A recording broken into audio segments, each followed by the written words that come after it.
Agriculture. Penser. Parler. Manger. Agir. C'est une autre réalité qui s'offre à vous.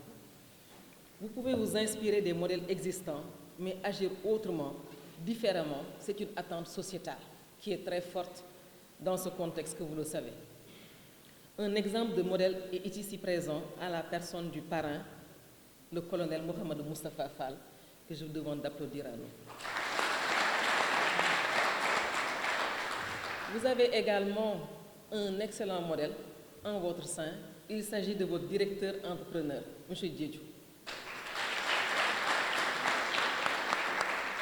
M. Diédhiou, nous vous inviterons vraiment à ne pas vous transformer, à ne pas vous laisser transformer par le secteur éducatif. Il est happant parce que l'administration est lourde, mais restez entrepreneur, restez agronome.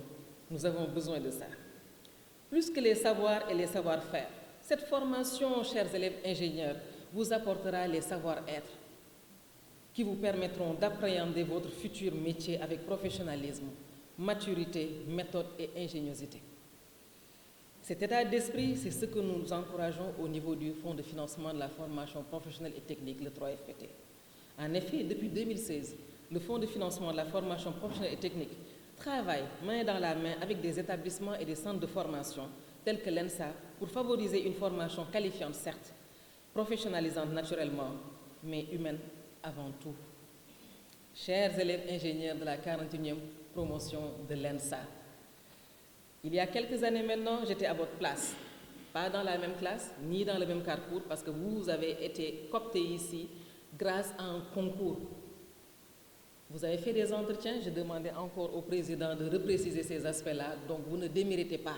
Ce n'est pas n'importe qui est aujourd'hui assis dans cette salle, je reviendrai plus tard sur ces aspects-là. Donc je disais, il y a quelques années maintenant, j'étais à votre place et c'est avec toute ma sincérité et ma bienveillance que je vous dis ceci. Cette formation doit avant tout être votre fierté et votre joie. Fierté du parcours et de l'objectif accompli, du défi relevé, et joie d'avoir appris un métier, d'être en capacité de créer, de répondre à une mission, de porter un projet, de faire d'une équipe de professionnels et de participer à quelque chose qui nous dépasse, qui vous dépassera. C'est en tout cas ce que je vous souhaite de retenir de votre expérience à l'École nationale supérieure d'agriculture. Chers élèves ingénieurs, chers invités, je voudrais saluer et remercier l'ensemble du corps professoral de l'ENSA qui sera à vos côtés pendant les prochains mois ou années. En tant que marraine de cette promotion, si je devais vous donner un unique conseil, je ne pourrais pas, je vous donnerai quelques, mais on me demande de commencer par un. Profitez d'abord d'avoir autour de vous de véritables mentors et alliés. Que ce soit vos professeurs ou vos camarades, ce réseau est le vôtre et c'est dès à présent qu'on constitue le réseau pendant que vous êtes apprenant. C'est maintenant que vous construisez votre avenir, c'est maintenant que vous construisez demain.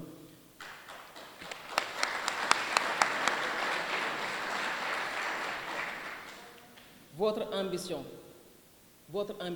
doit être le meilleur de votre génération. Quand vous venez apprendre, ce n'est pas juste apprendre pour sortir et être diplômé. Chaque matin que vous vous réveillez, veillez à être le meilleur de votre génération. Quand je dis meilleur, ce n'est pas à coup de compétition malsaine, en vous donnant des coups et autres, mais c'est dans la compétitivité, dans la performance et dans la belle collégialité. Vos valeurs devront être pour cela l'humilité. Oui, humilité. Vous êtes certes des élèves ingénieurs, mais vous êtes des êtres humains avant tout. Vous allez sortir dans le monde du travail. Vous serez pour certains des entrepreneurs, vous serez pour d'autres des fonctionnaires, des acteurs qui seront dans l'administration ou autres. Gardez tout le temps cette dimension d'humilité pour être utile à votre communauté. Que la performance, que votre poste ne vous monte jamais à la tête. N'oubliez jamais d'où vous venez. Une pensée également à vos parents qui ont contribué à votre formation. Vos valeurs donc, humilité, engagement et sens de l'innovation, relevez le drapeau de l'excellence, disait tout à l'heure l'amicale des diplômés de l'ENSA. Il ne me reste plus qu'à vous souhaiter une excellente journée d'intégration, excellente continuation. Je vous remercie pour votre aimable attention.